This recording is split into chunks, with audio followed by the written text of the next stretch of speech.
Hi guys, welcome back to our YouTube channel Lavanya classes. ಇವತ್ತು ನಾವು advance financial management 2 marks important ಕ್ವಶನ್ಸ್ನ ನೋಡೋಣ. First question ಏನಿದೆ, define a limited liability partnership. ಏನು limited liabilities partnership ಅಂದರೆ where 2 or more people start a business together. Each partner is not personally responsible for other partners ಡೆಪ್ಟ್. ಅಂದರೆ ಇವಾಗ ನೀವು 2 members ಸೇರಿ ಒಂದು ಪಾರ್ಟ್ನರ್ಶಿಪ್ಪಲ್ಲಿ ಒಂದೇನೋ ಬಿಸ್ನೆಸ್ ಸ್ಟಾರ್ಟ್ ಮಾಡಿರ್ತೀರ. ಇನ್ ಕೇಸ್ 2 ಪಾರ್ಟ್ನರ್ಸಲ್ಲಿ ಒಬ್ಬ ತುಂಬ ಸಾಲ ಮಾಡ್ಕೊಬಿಟ್ಟಿರ್ತಾನೆ. ಸೊ ಅವ್ನು ಸಾಲ ಮಾಡಿಕೊಂಡು ಅವ್ನು ತೀರಿಸ್ಬೇಕೇ ಹೊರತು ಇನ್ನೊಬ್ಬ ಯಾವುದೇ ರೀತಿ ರೆಸ್ಪಾನ್ಸಿಬಿಲಿಟಿ ತೊಗೊಳ್ಳೋ ಹಾಗೆ ಅಲ್ಲ. ಇವಾಗ ಇನ್ನು ನಮ್ಮ ಚಾನಲ್ಗೆ ಸಬ್ಸ್ಕ್ರೈಬ್ ಆಗಿಲ್ಲ ಅಂದರೆ ಈಗಲೇ ಸಬ್ಸ್ಕ್ರೈಬ್ ಮಾಡಿ, ವಿಡಿಯೋ ಇಷ್ಟ ಆದರೆ ಲೈಕ್ ಮಾಡಿ, ಶೇರ್ ಮಾಡಿ. ಇವಾಗ ನೆಕ್ಸ್ಟ್ ಕ್ವಶನ್ ಏನಿದೆ, mention two difference between and limited liability partnership and company. Limited liability partnership ಅಂದರೆ ಏನು, ಕಂಪನಿ ಅಂದರೆ ಏನು ನೋಡೋಣ. 2 ಪಾಯಿಂಟ್ಸ್ ಬರಬೇಕಾಗುತ್ತೆ. ಲೈಕ್ ಫಸ್ಟ್ ಪಾಯಿಂಟ್ ಏನಿದೆ, run by partners who owns and manage the business. ಕಂಪನಿನಲ್ಲಿ ಏನಿದೆ, has few rules and is easier to manage ಅಂತ ಇದೆ. ಕಂಪನಿ ಅಂದರೆ ಅವ್ರು ಜಸ್ಟ್ ಮ್ಯಾನೇಜ್ ಮಾಡಬೇಕು, ಮಿಕ್ಕಿದವೆಲ್ಲ ಕೆಲಸ ಮಾಡ್ತಾರೆ. ಲಿಮಿಟೆಡ್ ಲಯಬಿಲಿಟಿ ಪಾರ್ಟ್ನರ್ಶಿಪ್ ಅಂದರೆ ಪಾರ್ಟ್ನರ್ಸೇ ಅದನ್ನು ರನ್ ಮಾಡಿ ಓನಾಗಿ ಅವರೇನೇ ಎಲ್ಲ ರೆಸ್ಪಾನ್ಸಿಬಿಲಿಟಿ ತೊಗೊಳ್ಳೋದು. ಅಂದರೆ ಅವರು ರನ್ನು ಮಾಡ್ತಾರೆ, ಮ್ಯಾನೇಜು. ನೆಕ್ಸ್ಟ್ ಪಾಯಿಂಟ್ ಏನಿದೆ, owned by shareholders and managed by directors. LLP ಅಂದರೆ ಲಿಮಿಟೆಡ್ ಲಯಬಿಲಿಟಿ ಪಾರ್ಟ್ನರ್ಶಿಪ್ಪಲ್ಲಿ owned by shareholders and managed by directors. But ಕಂಪನಿನಲ್ಲಿ ಹೇಗಿರುತ್ತೆ ಅಂದರೆ, has more legal rules and regulation and needs to follow strict procedure. ಇದರಲ್ಲಿ shareholders ಮತ್ತು directors ಹೇಗೋ manage ಮಾಡ್ತಾರೆ. But ಇದರಲ್ಲಿ ಏನಂದರೆ, ಅದು ಯಾರು ಬೇಕು ಎಲ್ಲನೂ ಮ್ಯಾನೇಜ್ ಮಾಡೋದಕ್ಕಾಗಲ್ಲ. ರೂಲ್ಸ್ ಆ್ಯಂಡ್ ಫಾರ್ಮಾಲಿಟೀಸ್ ಇರುತ್ತೆ, ಅದೇ ಪ್ರಕಾರನೇ ಮಾಡ್ಕೊಂಡು ಹೋಗಬೇಕು. ನೆಕ್ಸ್ಟ್ ಏನಿದೆ, how is an LLP different from partnership firm ಮತ್ತು LLP ಡಿಫರೆನ್ಸ್ನ ನೋಡೋಣ. ಲಿಮಿಟೆಡ್ ಲಯಬಿಲಿಟೀಸ್ ಪಾರ್ಟ್ನರ್ಶಿಪ್ಪಲ್ಲಿ ಹೇಗಿರುತ್ತೆ ಅಂದರೆ, partners have limited liabilities, their own personal property is not used to pay business debt. In case business ಏನೋ ಲಾಸ್ ಆಗ್ತಾ ಇದೆ, ಓವರ್ ಸಾಲ ಆಗೋಗಿದೆ ಅಂದರೆ ಪಾರ್ಟ್ನರ್ಗೆ ಯಾವುದೇ ರೀತಿ ರೆಸ್ಪಾನ್ಸಿಬಿಲಿಟಿ ಇರೋದಿಲ್ಲ. ಅವನು ಏನಾದರೂ ಅವನ ಆಸ್ತಿನ ಮಾಡಿಬಿಟ್ಟು ಇದಕ್ಕೆ ಪೇ ಮಾಡಲೇಬೇಕು ಅಂತ ಏನೂ ಇರೋದಿಲ್ಲ. The business is treated as a separate person. ಇದರಲ್ಲಿ LLPನಲ್ಲಿ ಬಿಸ್ನೆಸ್ನ ಸಪ್ರೇಟ್ ಪರ್ಸನ್ ಆಗಿ ಟ್ರೀಟ್ ಮಾಡಿರ್ತಾರೆ. ಅದೇ ಪಾರ್ಟ್ನರ್ಶಿಪ್ ಫರ್ಮಲ್ಲಿ partners have unlimited liabilities. Partnership firm ಅಂದರೆ ಅನ್ಲಿಮಿಟೆಡ್ ಲಯಬಿಲಿಟೀಸ್. ಎಷ್ಟೇ ಸಾಲ ಆದ್ರೂ ಪಾರ್ಟ್ನರ್ಸೇ ಅದನ್ನು ತೀರಿಸಬೇಕು. They may use their personal money for business. Profit ಬಂದರೆ ಮಾತ್ರ ಯೂಸ್ ಮಾಡ್ತಾ ಅಲ್ವಾ, ಆ ಥರ ಅಲ್ಲ. ಈಕ್ವಿಟೀಸು, ಪ್ರಿಫರೆನ್ಸ್ ಶೇರ್ಸ್ ಎಲ್ಲ ಯೂಸ್ ಮಾಡ್ತೀವಲ್ಲ, ಅದನ್ನು ಬಿಟ್ಟು ಪರ್ಸ್ನಲ್ ಮನಿ ಕೂಡ ಅವ್ರೇನು ಹೇಳ್ತಿದ್ದಾರೆ ಯೂಸ್ ಮಾಡಬೇಕು ಅಂತ ಇದೆ. Next the business and partners are treated as a same. ಇದರಲ್ಲೇನು LLPನಲ್ಲಿ the business is treated as a separate person ಅಂತ ಟ್ರೀಟ್ ಮಾಡಿದ್ರೆ, ಇಲ್ಲಿ ಬಿಸ್ನೆಸ್ಸು ಮತ್ತು ಪಾರ್ಟ್ನರು ಇಬ್ಬರು ಒಂದೇ ಅಂತ ಟ್ರೀಟ್ ಮಾಡ್ತೀವಿ. What is the eligibility for converting a ಪಾರ್ಟ್ನರ್ಶಿಪ್ನ ಕನ್ವರ್ಟ್ ಮಾಡ್ಕೋಬೇಕಂದ್ರೆ ಯಾವ ಥರ ಎಲಿಜಿಬಿಲಿಟಿ ಇರಬೇಕಂದ್ರೆ, the firm must be register under the partnership act. ಏನು ಮಾಡಬೇಕು, ಫಸ್ಟು ಪಾರ್ಟ್ನರ್ಶಿಪ್ ಆ್ಯಕ್ಟಲ್ಲಿ ರಿಜಿಸ್ಟರ್ ಆಗಬೇಕು. Next all partners must agree to the conversation. ಅಂದರೆ ಎಲ್ಲರೂ ಕನ್ವರ್ಟ್ ಆಗೋದಕ್ಕೆ ಅಗ್ರಿ ಮಾಡಿರಬೇಕು. ಓಕೆನಾ, ಜಸ್ಟ್ 2 ಪಾಯಿಂಟ್ಸ್ ಬರೋದೇ ಸಾಕು. ನೀವು ಓನ್ ಆಗಿದ್ದು ಪರವಾಗಿಲ್ಲ, ಕ್ವಶನ್ಸ್ನ ಅಟೆಂಡ್ ಮಾಡಿ. ಮತ್ತು ಫಸ್ಟ್ ಶೀಟಲ್ಲಿ ನಿಮಗೆ 100% ಕಾನ್ಫಿಡೆನ್ಸ್ ಇದೆ ಮಾತ್ರ ಫಸ್ಟ್ ಶೀಟಲ್ಲಿ 2 ಮಾರ್ಕ್ಸ್ ಸ್ಟಾರ್ಟ್ ಮಾಡಿ. ಇಲ್ಲ ಅಂದರೆ ಸ್ಟಾರ್ಟ್ ಮಾಡೋದಕ್ಕೆ ಹೋಗಬೇಡಿ. ಲಾಸ್ಟಲ್ಲಿ ಬರೋದು ಅವರು ಕೊಡೋ ಮಾರ್ಕ್ಸ್ ಕೊಡ್ತಾರೆ. ನೀವು ಫಸ್ಟ್ ಶೀಟಲ್ಲಿ 2 ಮಾರ್ಕ್ಸನ್ನ ಏನೇನೋ ಕತೆ ಥರ ಎಲ್ಲ ಬರ್ದಿರ್ತೀರ. ಸೊ ಅದನ್ನ ಅರ್ಥ ಆಗಿಲ್ಲ ಅಂದರೆ, ಇವ್ರಿಗೆ 2 ಮಾರ್ಕ್ಸೇ ಗೊತ್ತಿಲ್ಲ, ಇನ್ನು 8 ಮಾರ್ಕ್ಸ್ 14 ಮಾರ್ಕ್ಸ್ ಏನು ಗೊತ್ತಿರುತ್ತೆ ಅಂತ ಹೇಳಿ ಬೇಸಿಸ್ ಮೇಲೆ ಕ್ಯಾಲ್ಕುಲೇಷನ್ ಮಾಡ್ತಾರೆ ಅಷ್ಟೇ. ಇವಾಗ ನೆಕ್ಸ್ಟ್ ಕ್ವಶನ್ ನೋಡೋಣ. What is the eligibility criteria for being a partner in LLP? ಏನಂದರೆ, ಮಸ್ಟ್ ಬಿ ಲೈಕ್ LLPನಲ್ಲಿ ರಿಜಿಸ್ಟರ್ ಆಗಬೇಕು ಅಂದರೆ ಯಾವ್ಯಾವ ಎಲಿಜಿಬಿಲಿಟಿ ಇರಬೇಕು ಅಂದರೆ, 18 years ಕಂಪ್ಲೀಟ್ ಆಗಿರಬೇಕು. Must be an individual person. ಈಗ ಪರ್ಸನ್ ಆಗಬೇಕೇ ಹೊರ್ತು, ಪರ್ಸನ್ ಹೆಸರಲ್ಲಿ ಮಾಡಿಸ್ಬೇಕೇ ಹೊರ್ತು ಯಾವುದೋ ಒಂದು ಕಂಪನಿ ಇಲ್ಲ ಫರ್ಮ್ ಹೆಸರಲ್ಲಿ ಮಾಡಿಸೋ ಹಾಗಿಲ್ಲ. ನೆಕ್ಸ್ಟು ಪಾರ್ಟ್ನರ್ಸು, ಈಗ 2 ಪಾರ್ಟ್ನರ್ಸ್ ಇರ್ತಾರೆ ಅಂದ್ಕೊಳ್ಳಿ, ಅದರಲ್ಲಿ ಇಬ್ಬರು ಕೂಡ 120 days ಇಂಡಿಯಾನಲ್ಲಿ ಸ್ಟೇ ಆಗಿರಬೇಕು. ಓಕೆನಾ, must be 18 years, must be an individual person. Partner should stay in India for at least 120 days in a year. ಒಂದು ವರ್ಷದಲ್ಲಿ 120 days, 365 daysಲ್ಲಿ 120 days ಇಂಡಿಯಾನಲ್ಲಿ ಸ್ಟೇ ಆಗಿರಬೇಕು. Next question, state the purpose of LLP act 2012. ಏನು purpose, main ಉದ್ದೇಶ ಏನು LLPನ form ಮಾಡಿದ್ದು ಅಂದರೆ, on allow easy formation of a business where partners have limited liabilities, protect partners personal asset by limited their responsibility by the business debts. ಏನು main purpose ಅಂದರೆ allow easy formation of business where partners are limited liability. ಇವಾಗ limited liability ಅಂದರೆ ಯಾರು ಬೇಕಾದರೂ ಬಿಸ್ನೆಸ್ನ start ಮಾಡ್ತಾರೆ. ಅದೇ ನೀವೇನಾದರೂ ಆಯಿತು ನೀನು 50 ಲ್ಯಾಕ್ ರುಪೀಸ್ ಕೊಡು, ಬಟ್ ಒನ್ ಇಯರ್ ಆದಮೇಲೆ ನೀನು ಒಂದು 2 crore ರುಪೀಸು ಇಲ್ಲ 2 ಕೋಟಿನೋ 3 ಕೋಟಿನೋ ಸಾಲ ಇದೆ ತೀರಿಸ್ಬೇಕು ಅಂದರೆ ನೀವು ಪಾರ್ಟ್ನರ್ಶಿಪ್ಪಿಗೆ ಹೋಗೋದೇ ಇಲ್ಲ ಅಲ್ವಾ. ಸೊ ಏನು ಮಾಡ್ತಾರೆ ಅಂದರೆ ಲಿಮಿಟೆಡ್ ಲಯಬಿಲಿಟಿ. ನೀನು ಇಷ್ಟು ಶೇರ್ ಹಾಕಿದ್ಯಾ, ಇಷ್ಟು ಶೇರ್ಸ್ನ ಇಶ್ಯೂ ಮಾಡಿದ್ಯಾ ಅಂದರೆ ಇಷ್ಟು ಲಾಸಸ್ಗೆ ಮಾತ್ರ ನಿನ್ನ ರೆಸ್ಪಾನ್ಸಿಬಿಲಿಟಿ ಆಗ್ತೀಯ ಹೊರತು ಹೋಲು ಎಷ್ಟು ಲಾಸ್ ಆಗಿದೆಯೋ ಅದಕ್ಕೆಲ್ಲ ನಿಮ್ಮದು ಜವಾಬ್ದಾರಿ ಇರೋದಿಲ್ಲ ಅಂತ ಅರ್ಥ. ಮತ್ತು ಯಾವುದೇ ನಿಮ್ಮ ಪರ್ಸ್ನಲ್ ಅಸೆಟ್ಟು, ಈಗ ಬಿಲ್ಡಿಂಗ್ ಇರ್ಬೋದು, ನಿಮ್ಮದೇನು ಮನೆ ಒಡವೆ ಬಾಂಡ್ಸು ಶೇರ್ಸು ಇದೆಲ್ಲನೂ ಪ್ರೊಟೆಕ್ಟ್ ಆಗುತ್ತೆ. ಓಕೆನಾ. 2 features of an LLP. ಏನು ಫೀಚರ್ಸ್ ಅಂದರೆ the partners are not personally responsible for business debt, they can lose only the money they invested. ಓಕೆನಾ. ಇಲ್ಲಿ ನೋಡಿ LLP ಅಂತ ಬಂದಿದ ತಕ್ಷಣ ಮೀನಿಂಗು ಪರ್ಪಸ್ಸು ಫೀಚರ್ಸು ಜಸ್ಟ್ ನಿಮಗೆ ಕಾನ್ಸೆಪ್ಟ್ ಅರ್ಥ ಆದರೆ ಸಾಕು. ನೀವು ಹೆಂಗೆ ಓನ್ ಆಗಬೇಕಾದ್ರು ಅಟೆಂಡ್ ಆಗಬೇಕು, ಬಟ್ LLPಗೆ ಸಂಬಂಧಪಟ್ಟಂಗೆ ಮಾತೇ ಬರಬೇಕು. ಆ concept LLP limited liability partnership ಅಂತ ಕೇಳಿದಾಗ ನೀವು ಪಾರ್ಟ್ನರ್ಶಿಪ್ ರಿಲೇಟೆಡ್ ಬರೋ ಹಾಗಿಲ್ಲ. ಲಿಮಿಟೆಡ್ ಲಯಬಿಲಿಟೀಸ್ ಇವಾಗ ಏನು ಕೊಟ್ಟಿದ್ದಾನೆ, the partner is not personally responsible for the business ಡೆಪ್ಟ್. ಏನೋ ಪರ್ಸ್ನಲಾಗಿ ಅವ್ನು ಯಾವುದೇ ರೀತಿ ರೆಸ್ಪಾನ್ಸಿಬಿಲಿಟಿ ಇರಲ್ಲ. ಅವ್ನಿಗೇನು ಲಾಸಸ್ ಆಗುತ್ತೆ ಅಂದರೆ ಅವ್ನು ಎಷ್ಟು ಇನ್ವೆಸ್ಟ್ ಮಾಡಿದಾನೋ ಅಷ್ಟು ಮಾತ್ರ ಲಾಸ್ ಆಗುತ್ತೆ ಹೊರತು, ಎಷ್ಟು ಇನ್ವೆಸ್ಟ್ ಮಾಡಿರ್ತಾನೋ ಅಷ್ಟು ಲಾಸ್ ಆಗುತ್ತೆ ಹೊರತು ಇನ್ನು ಮಿಕ್ಕಿದ್ದು ಸಾಲಕ್ಕೆಲ್ಲ ಅವ್ನು ಯಾವುದೇ ರೀತಿ ರೆಸ್ಪಾನ್ಸಿಬಲ್ ಆಗಿರಲ್ಲ. And LLP is treated as a separate legal person. ನಾನು ಆಗಲೇ ಹೇಳಿದೆ ಸಪ್ರೇಟ್ ಲೀಗಲ್ ಪರ್ಸನ್ ಆಗಿ ಟ್ರೀಟ್ ಮಾಡ್ತಾರೆ. It can own property, makes contracts and be sued ಅಂತ ಅಂದರೆ ಕೇಸ್ ಅಂತ ಇಟ್ಸ್ ಓನ್ ನೇಮ್. ಓಕೆನಾ. Next question, define a joint venture. Joint venture ಅಂತ ಏನು? A joint venture is a business agreement where 2 or more parties come together to do a specific project for short period of time. ಇವಾಗ ನೋಡಿ, ಒಂದು ಮನೆ ಕಟ್ಟಬೇಕು ಅಂತ ಅಂದ್ಕೊಳ್ಳಿ. So ಏನು ಮಾಡ್ತೀವಿ ಅಂದರೆ 2 or more persons ಅಂದ ಒಬ್ಬ ಕೆಲಸದವರು ಮತ್ತು ಮೇಸ್ತ್ರಿ ಅಂದ್ಕೊಳ್ಳಿ. ಇವ್ರ ಮಧ್ಯದಲ್ಲಿ ಎಕ್ಸಾಂಪಲ್ ಹೇಳ್ತಿರೋದು. ಇವ್ರ ಮಧ್ಯದಲ್ಲಿ ಏನಾಗುತ್ತೆ, ಅಗ್ರಿಮೆಂಟ್ ಆಗುತ್ತೆ. ಇಬ್ಬರು ಸೇರಿಕೊಂಡು ಒಂದು ಪ್ರಾಜೆಕ್ಟ್ ತೊಗೋತಾರೆ. ಮನೆ ಕಟ್ಟಿದ ತಕ್ಷಣ ಒಬ್ರಿಗೊಬ್ರು ಕಂಡ್ರೆ ಸಂಬಂಧ ಇರೋಲ್ಲ. ಪ್ರಾಜೆಕ್ಟ್ ಮುಗಿಸಿದ ತಕ್ಷಣ ಅದೇನು ರಿಲೇಷನ್ಶಿಪ್ಪು ಅಲ್ಲೇ ಕಟ್ ಆಗುತ್ತೆ. ಇದನ್ನು ಏನಂತ ಹೇಳ್ತೀವಿ ನಾವು? ಜಾಯಿಂಟ್ ವೆಂಚರ್ ಅಂತೀವಿ. ಜಸ್ಟ್ ಎಕ್ಸಾಂಪಲ್ ಕೊಟ್ಟಿದ್ದು.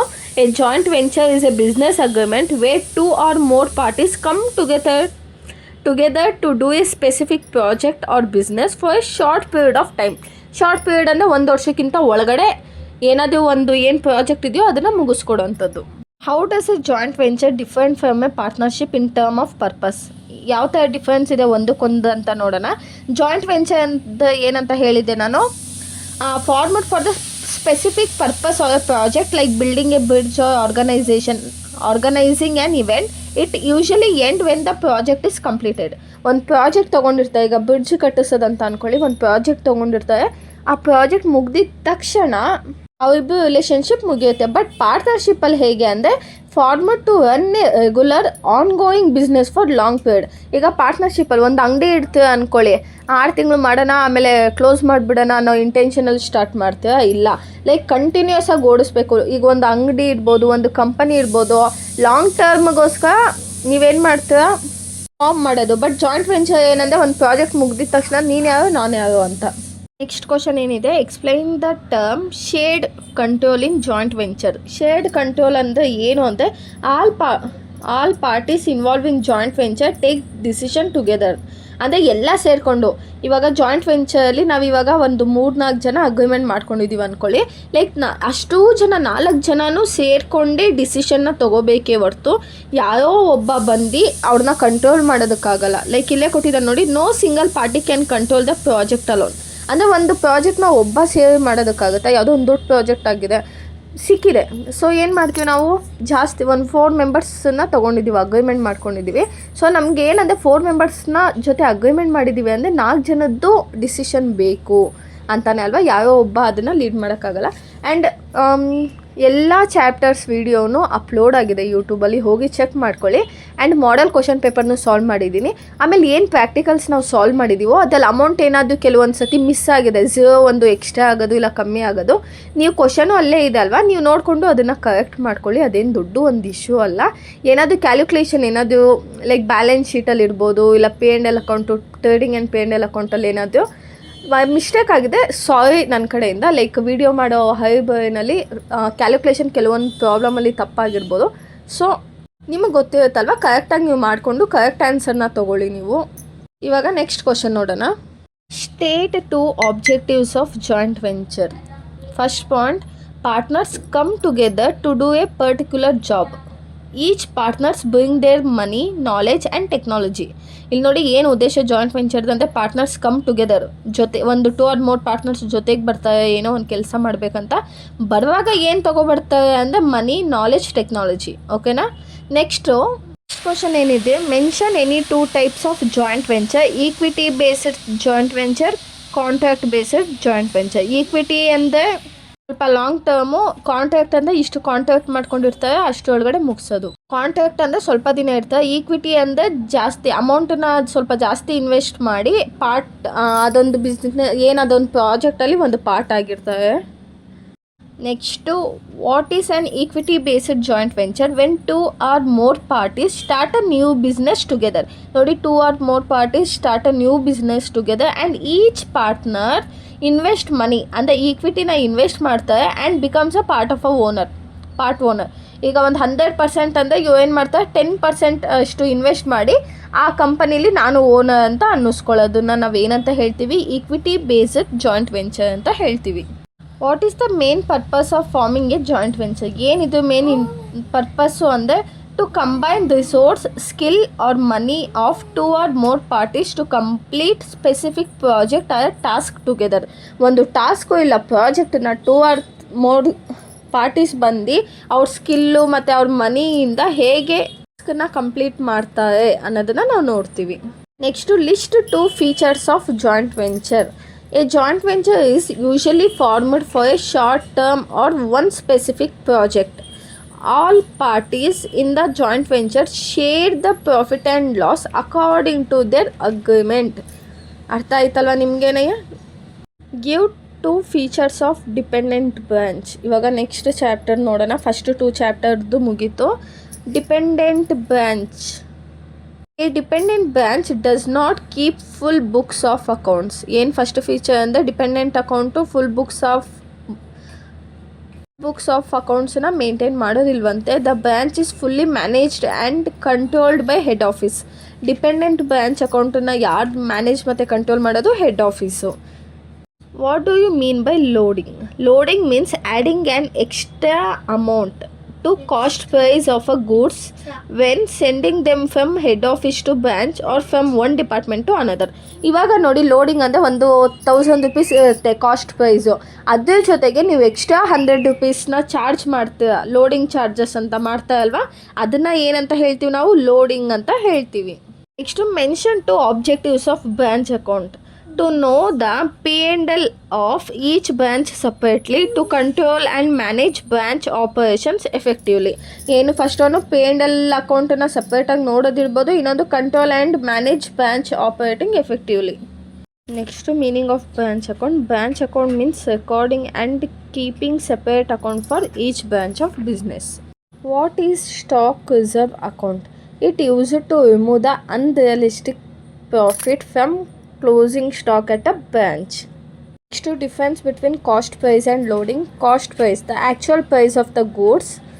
Next, loading and the cost price plus loading ಸೇರಿಸಿದ್ರೆ ನಮಗೆ ಎಕ್ಸ್ಟ್ರಾ ಪ್ರಾಫಿಟ್ ಬರುತ್ತೆ. ನೀವು ಇದು ಅನಿಸುತ್ತೆ. ಇನ್ ಕೇಸ್ ಗೂಡ್ಸ್ ಏನಾದರೂ 100 rupees ಕಾಸ್ಟ್ ಪ್ರೈಸ್ ಏನಾದರೂ 100 rupeesಗಿದ್ದು ನಾವು 100 rupees ಕಲೆಕ್ಟ್ ಮಾಡ್ತೀವಿ.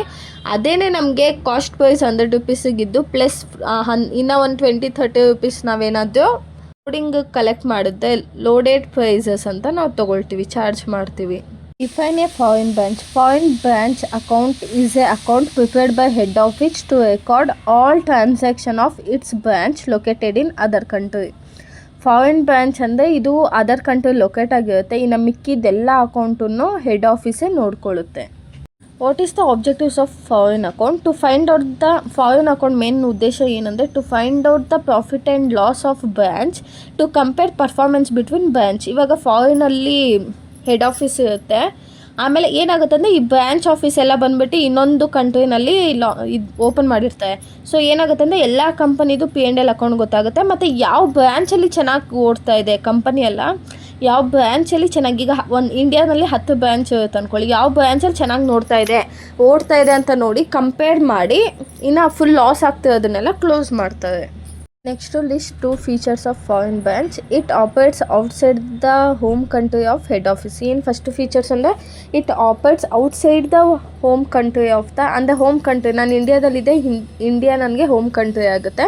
ಇನ್ ಕೇಸ್ US ಅಲ್ಲಿದ್ದೆ US ಹೋಮ್ ಕಂಟ್ರಿ ಆಗುತ್ತೆ. ಓಕೆನಾ? ಅವ್ರಿಗೆ all transaction are recorded in the local currency of the country. ಇವಾಗ US ಅಲ್ಲಿ head office foreign branch account ಇದೆ ಅಂದ್ಕೊಳ್ಳಿ, ಅವ್ರದ್ದು ಹೆಡ್ ಆಫೀಸ್ ಇರೋದಲ್ಲಿ ಏನಾದರೂ ಬ್ರಾಂಚ್ ಏನಾದರೂ ಇಂಡಿಯಾನಲ್ಲಿದ್ದರೆ ಇಂಡಿಯನ್ ರುಪೀಸಲ್ಲೇ ಅವರು ಕರೆನ್ಸಿನ ರೆಕಾರ್ಡ್ ಮಾಡಬೇಕಾಗತ್ತೆ.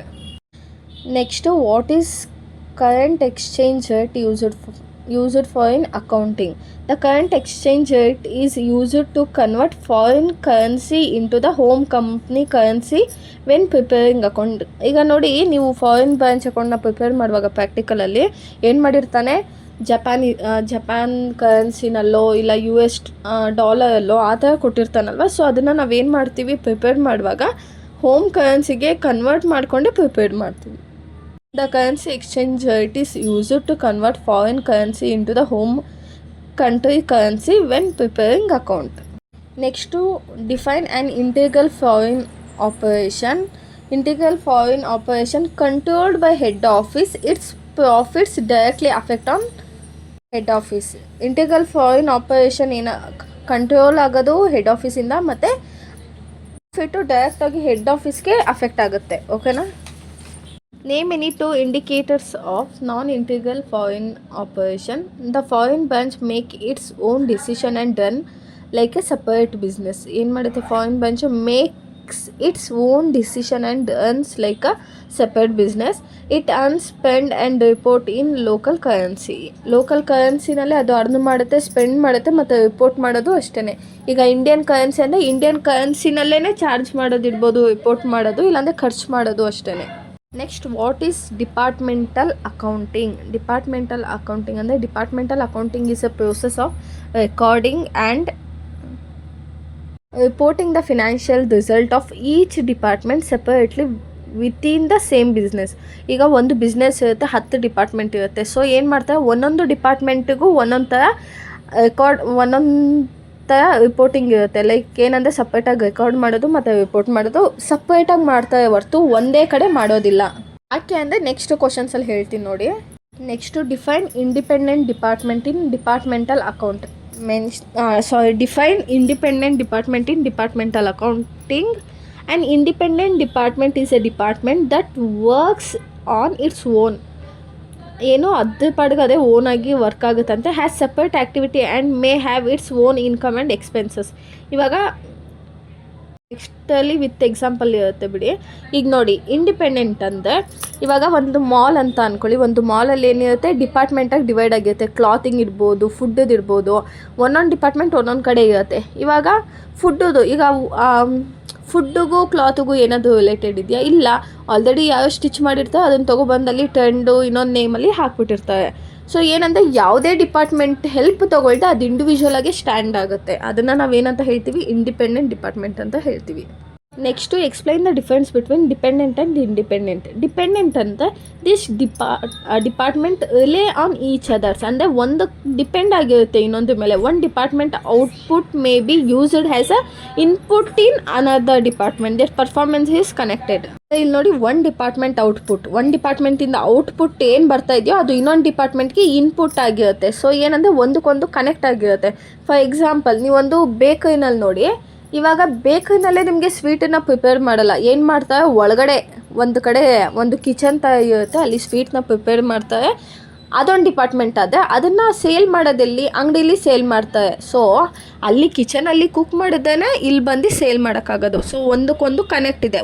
ಅಲ್ವಾ, ಒಂದು ಇನ್ನೊಂದು ಮೇಲೆ ಡಿಪೆಂಡ್ ಆಗಿದೆ. ಸೊ ಇದನ್ನು ಏನಂತ ಹೇಳ್ತೀವಿ, ಡಿಪೆಂಡೆಂಟ್ ಡಿಪಾರ್ಟ್ಮೆಂಟ್ ಅಂತ ಹೇಳ್ತೀವಿ.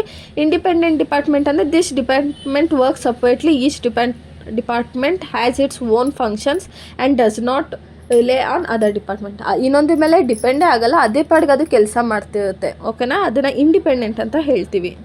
Next, what is meant by inter department transfer in department accounting?